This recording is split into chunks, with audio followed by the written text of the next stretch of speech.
आज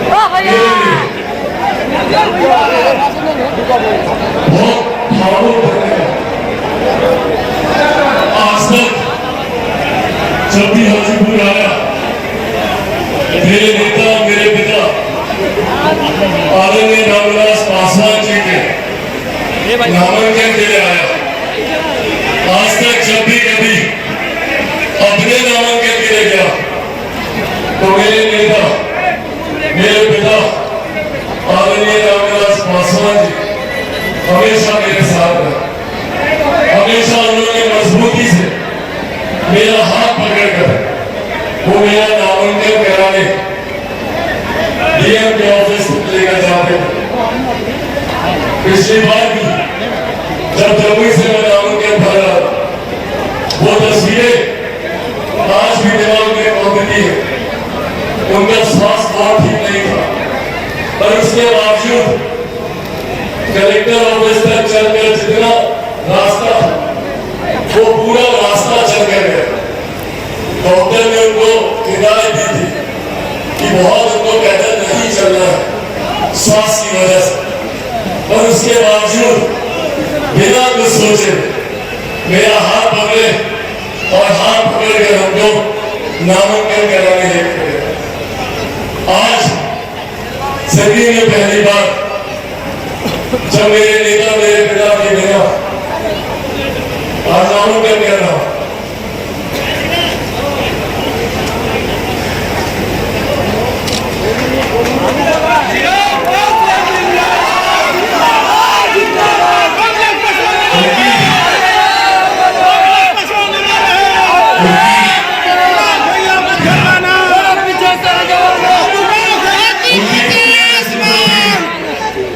उनकी कमी महसूस होती है और खास तौर पर हाजीपुर हम लोग खुद नारा लगाते थे। मैं राजनीति में नहीं था तब, पर जब भी उनके प्रचार के लिए आता था तो हम लोग नारा लगाते थे कि हाजीपुर का सांसद कैसा हो, रामविलास पासवान कैसा हो। पर आज जब इस नारे के साथ मैं अपना नाम सुनता हूँ, जहाँ एक तरफ जिम्मेदारियों का एहसास हो रहा है तो वहीं दूसरी तरफ इस बात की कमी खलती है क्या अगर मेरे नेता, मेरे पिता मौजूद होते तो संभव आज मैं उनके लिए यहाँ आया होता, आज उनके नामांकन के लिए हम लोग जा रहे होते हैं। और आज ये ताकत भी वही देते हैं, ये हिम्मत भी वही देते हैं कि इस रण क्षेत्र में उतरकर मेरे नेता, मेरे पिता के सपनों को पूरा कर सकूं, उनकी महत्वाकांक्षाओं को पूरा कर सकूं, उनके अधूरे कार्यों को पूरा कर सकूं। ये ताकत आज मेरे पिता ही मुझे दे और इसी लक्ष्य को पूरा करने की सोच के साथ आज हम आप लोगों के बीच आया हूं। आप लोगों के बीच मैं कोई नेता बनकर मैं कभी नहीं था आप लोगों के नेता, मैं आप लोगों के हमेशा बेटा हूं। जितने बुजुर्ग हैं, जितनी महिलाएं हैं जिनकी गोद में मैं बचपन में खेला, वो बुजुर्ग जिन्होंने अपने हाथों से मुझे खिलाया है बचपन में, जब होश भी नहीं था, जब राजनीति का राह मुझे समझ में नहीं आता था, तब मैं पिताजी के साथ आता था और पापा आप सब लोगों से मेरा परिचय कराते थे। मेरे तमाम युवा साथी उस वक्त जो मेरी उम्र के बच्चे थे, छोटे थे, आप सबके साथ मैं खेला। मेरे प्रेस मीडिया के तमाम साथी जब उससे पूछते हैं राजनीतिक सवाल हाजीपुर को लेकर, मेरे पास कोई जवाब नहीं है। और आज भी मैं आप लोगों को बोल रहा हूँ, मैं हाजीपुर के नेता बनने, सांसद बनने नहीं, मैं हाजीपुर में आप लोगों का बेटा था, आप लोगों का भाई था। वही रिश्ता बनाने आया हूँ और वही रिश्ता हमेशा बनाना चाहता हूँ। तमाम मेरे बुजुर्ग मुझे अपना आशीर्वाद दें, तमाम मेरी माताएं मुझे अपना आशीर्वाद दें, तमाम मेरे युवा साथी कंधे से कंधा मिलाकर मेरे साथ चले, मेरे नेता के, मेरे पिता के सपनों का हाजीपुर बनाने के संकल्प के साथ निकला। मेरे पिता से जितना हाजीपुर के लिए उन्होंने किया, आज भी मुझे गर्व होता है। देश तो क्या, दुनिया के किसी भी कोने में जाता हूं तो हर कोई मेरे नेता को हाजीपुर की वजह से पहचानता है। देश, दुनिया, विदेश में भी कहीं जाता हूं तो लोग मेरे नेता को जानते हैं कि वही नेता जो हाजीपुर से Guinness book of world record में अपना नाम दर्ज कराकर जिंदगी जीत हुई। और आप लोगों ने एक बार नहीं काम किया, बनने में उनसे भी जितना बढ़ पड़ा वो उन्होंने आपके लिए किया। अपने जीवन की अंतिम सांस तक वो प्रयास कर रहे कि कैसे आप लोगों के लिए, आप लोगों की सेवा कर सके, कैसे आप लोगों के सपने को पूरा कर सके, आप लोगों की उम्मीदों पर खरा उतर सके। अपने जीवन के अंतिम दिनों तक भी लड़ाई, कई तरीके के आरोप प्रत्यारोप, एक लंबा संघर्ष पिछले 2.5-3 सालों में मैं झेल कर आया हूं। पिछले 2.5-3 सालों में व्यक्तिगत तौर पर, राजनीतिक तौर पर कई उतार चढ़ाव मैंने मेरे परिवार में देखे, पर उन उतार चढ़ावों में एक चीज जो हमेशा स्थायी रूप से रही थी वो आप लोगों का साथ था, आप लोगों का प्यार था, आप लोगों का आशीर्वाद था। मुझे याद है वो दिन जब मेरी जिंदगी की सबसे बड़ी घटनाओं में से एक, जब मेरा परिवार टूटा, जब मेरी पार्टी टूटी। 13 जून 2021 की वो रात थी जब रातों रात मेरे पैरों तले जमीन खींच ली गई थी, जब मुझे नहीं पता था कि मेरे भविष्य में क्या है। मैं ये तक भी नहीं जानता था कि आने वाले दिनों में मेरा कोई राजनीतिक वजूद बचेगा कि नहीं बचेगा। जिस तरीके से सब कुछ मुझसे छीन लिया गया था, मेरी पार्टी, मेरे तमाम सांसद, मेरा परिवार, मेरी पार्टी का वो चुनाव चिन्ह जो मेरे पिता ने बहुत मेहनत से संजो कर उसको आगे बढ़ाने का काम किया था, जिस घर में मैं 34 साल से रहता था, रातों रात उस घर तक को भी हम लोग को खाली करना पड़ा।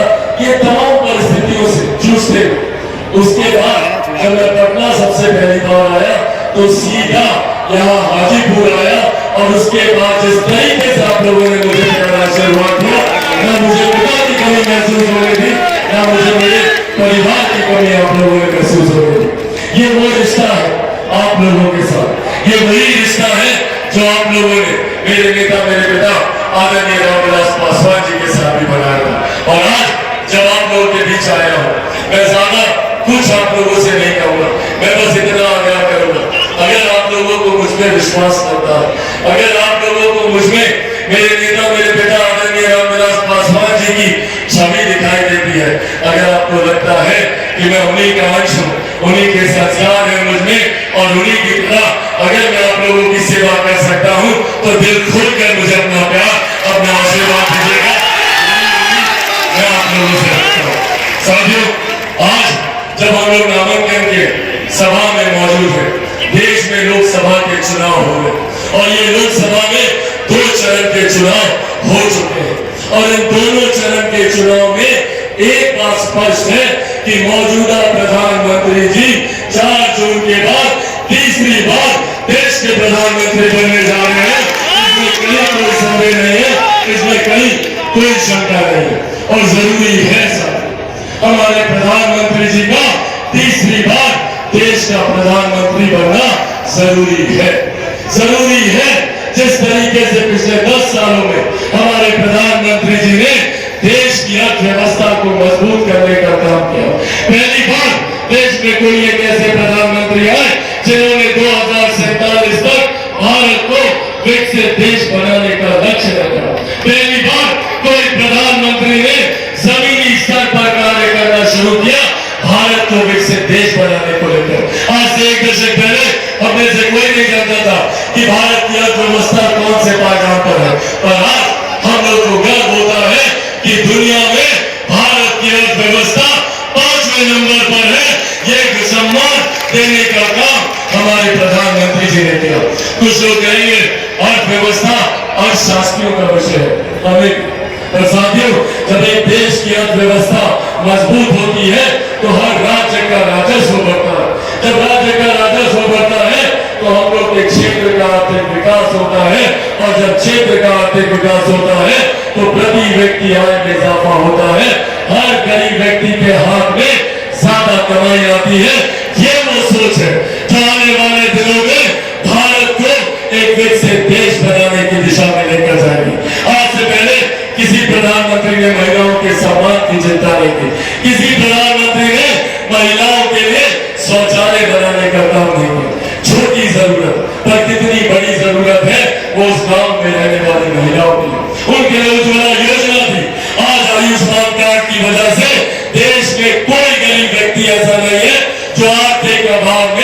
इलाज से वंचित रह जाए, ये सोच हमारे प्रधानमंत्री आदरणीय नरेंद्र मोदी जी की है। जहाँ एक तरफ उन्होंने सरहद से हमारी सीमाओं को भी उन्होंने सुरक्षित रखने का काम किया, तो वही अंतरिक्ष के माध्यम से कैसे हमारा देश विकास की राह पर आगे बढ़ सके, इस बात की चिंता भी हमारे प्रधानमंत्री जी ने की। पर साथियों, आज जब यहाँ आप लोगों के बीच मौजूद हो, कई लोग आएंगे, विपक्षी दलों के कई नेता झूठ बनाकर आएंगे, बड़ी बड़ी बातें करेंगे, जबकि हकीकत है ये वही लोग हैं जिनके ऊपर 55 साल तक केंद्र में हम लोगों ने भरोसा किया और 15 साल तक बिहार में हम लोगों ने भरोसा किया। जो लोग इतने साल तक बिहार का, देश का विकास नहीं कर पाए, आज जब ये लोग आते हैं तो इनके पास मुद्दा क्या है?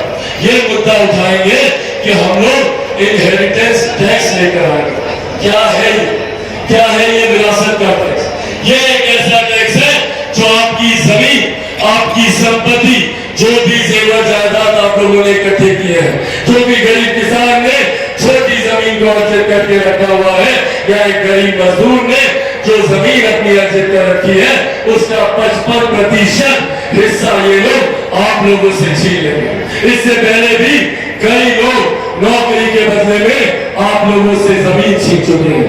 अब ये लोग एक व्यवस्थित तरीके से जमीन हड़पने के लक्ष्य के साथ आगे बढ़ रहे हैं। ऐसे में साथियों, हम लोगों को इस बात को ध्यान देना है कि जो हमारी जमीन हड़पता है, हमें उसका साथ देना है, या जो हमें सम्मान देने का काम करता है, हमें उसका साथ देना है। हमें इस बात का ध्यान रखना है कि जो हमारी माताओं बहनों को गाली देने का काम करता है, जो लोग महिलाओं का अपमान करते हैं, याद कीजिएगा 90 का वो दशक, जिस तरीके से जंगल राज की वजह से घर की महिलाएं बाहर नहीं निकल पाती थी, आज वही जंगल राज की आहट दोबारा सुनाई देने लगी। जिस तरीके से राजद के नेताओं के सामने मेरे परिवार को गाली दी जाती है, गाली गलौज की सभ्य समाज में कहीं कोई जगह नहीं है, कोई स्थान नहीं। पर ऐसे में जब इस तरीके के शब्दों का इस्तेमाल किया जाता है और इनके नेता खामोश रहते हैं, ये इनकी सोच को दर्शाता है कि किस तरीके से महिलाओं का सम्मान इनके लिए मायने नहीं रखता। इसीलिए साथियों, आज आग्रह करने आया हूं, एक तरफ प्रधानमंत्री जी हैं जो हम लोग को सम्मान, विकास की राह पर आगे लेकर जाने का काम करते हैं, दूसरी तरफ वो लोग हैं जो अपने लाठी में तेल पिलाने का काम करते हैं। इन लोगों के पास कोई मुद्दा नहीं है, इसीलिए लोग मुद्दा उठाते हैं। कभी संविधान खत्म हो जाएगा, कभी आरक्षण खत्म हो जाएगा, कभी लोकतंत्र खत्म हो जाएगा। याद कीजिए 2015 का विधानसभा का चुनाव, पूरा चुनाव राजद के नेताओं ने आरक्षण समाप्त हो जाएगा, आरक्षण समाप्त हो जाएगा तो लेकर ये चुनाव लड़ने का काम किया। आज 10 साल बीत गए, बताइए किसका आरक्षण छीना गया? ये डराने की राजनीति करने का काम महागठबंधन के लोग करते हैं, इससे सावधान रहने की जरूरत है। जिस तरीके से राहुल गांधी जी झूठ बोलने का काम करते हैं और ये बार बार मेरे प्रधानमंत्री ने हर मंच से इसको दोहराने का काम किया, आदरणीय गृह मंत्री अमित शाह जी ने हर मंच से दोहराने का काम किया, बार बार केंद्र की हमारी सरकार ने इस बात को स्पष्ट तौर से कहा है कि न आरक्षण पर, न संविधान को लेकर किसी तरीके का कोई बदलाव होगा। और आज आप लोगों के सामने हाजीपुर की इस धरती पे खड़े होकर मैं मेरे नेता, मेरे पिता आदरणीय रामविलास पासवान जी के संघर्षों की कसम खाकर आप लोगों को ये विश्वास दिलाता हूँ, न संविधान को कोई खतरा है, न आरक्षण को कोई खतरा है। साथियों, हमारी सरकार ने जात पात धर्म मजहब से उठकर तमाम तरीके की गरीब जन कल्याण की योजनाओं पर काम किया। आज की तारीख में, और इसका श्रेय में मेरे नेता, मेरे पिता आदरणीय रामविलास पासवान जी को दूंगा। आज भी देश में प्रधानमंत्री गरीब जन कल्याण योजना के तहत 81 करोड़ लोगों को मुफ्त में राशन दिया जा रहा है। ये देश हमारे प्रधानमंत्री जी और मेरे पिता आदरणीय रामविलास पासवान जी की है। आप लोगों को मिलता है ना राशन? किन लोगों को मिलता? हाथ उठाकर बताइए, हाथ उठाकर बताइए। ये सोच है मेरे प्रधानमंत्री जी की, मुख्य धारा के साथ गरीबों को बाहर निकाल कर जोड़ने की। पिछले 10 सालों में 25 करोड़ से ज्यादा गरीब परिवार मुख्य धारा के साथ जुड़ने का काम किया। और दूसरी तरफ ये लोग भ्रम कराते आरक्षण समाप्त हो जाएगा।